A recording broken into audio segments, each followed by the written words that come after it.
बिहार में चुनाव हारने के बाद कांग्रेस में उथल-पुथल मची हुई है।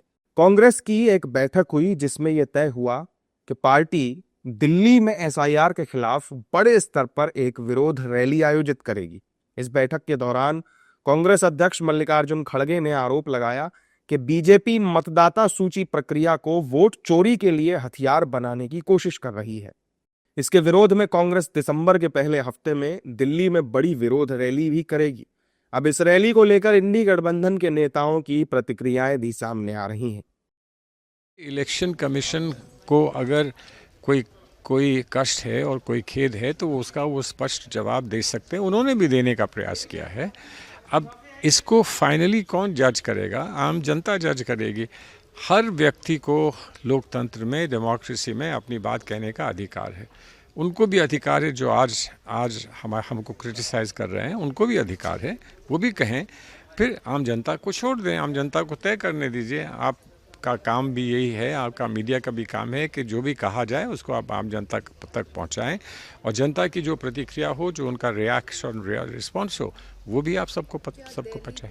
इलेक्शन कमीशन की जिम्मेदारी है। अगर इलेक्शन कमीशन खुल के आकर जिम्मेदारी अपनी नहीं समझकर जवाब नहीं देती है तो ये बिल्कुल क्लियरली दिखाई दे रहा है कि इसके मैनिपुलेशन से ही, इलेक्टरल रोल के मैनिपुलेशन से ही इलेक्शन आउटकम को बदलने का काम हो रहा है। तो वही खड़गे जी ने फिर से उठाया है।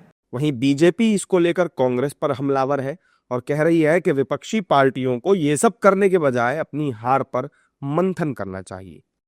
जब भूपेश बघेल जी ने छत्तीसगढ़ में कांग्रेस की सरकार बनाई थी तब उन्होंने नहीं चुनाव आयोग को और ईवीएम को बधाई दी थी। तो ये तो नाच ना आंगन टेढ़ा है। जब लोग हारते हैं तो हमेशा ईवीएम पर ठीकरा फोड़ते थे। अब दो चीज़ें उन्होंने बढ़ा ली हैं कि चुनाव आयोग को और एसआईआर को। इनकी एसआईआर पूरी तरह से फेल हो चुकी है। लोग इनकी बातों में आने वाले नहीं हैं। बिहार की जनता ने रिजल्ट निकालकर इनकी एसआईआर इनके मुंह पे फेंक दिया। लोग समझ चुके हैं ये अपनी हार को छुपाने के लिए इस तरह की नौटंकी करते हैं। कांग्रेस की इस बैठक में राहुल गांधी भी मौजूद थे। लोकसभा में नेता प्रतिपक्ष राहुल गांधी लगातार एसआईआर को लेकर विरोध प्रदर्शन करते आ रहे हैं। हालांकि इन विरोध प्रदर्शनों के बाद भी कांग्रेस की परफॉर्मेंस में कुछ खास इजाफा होता दिखाई नहीं दे रहा।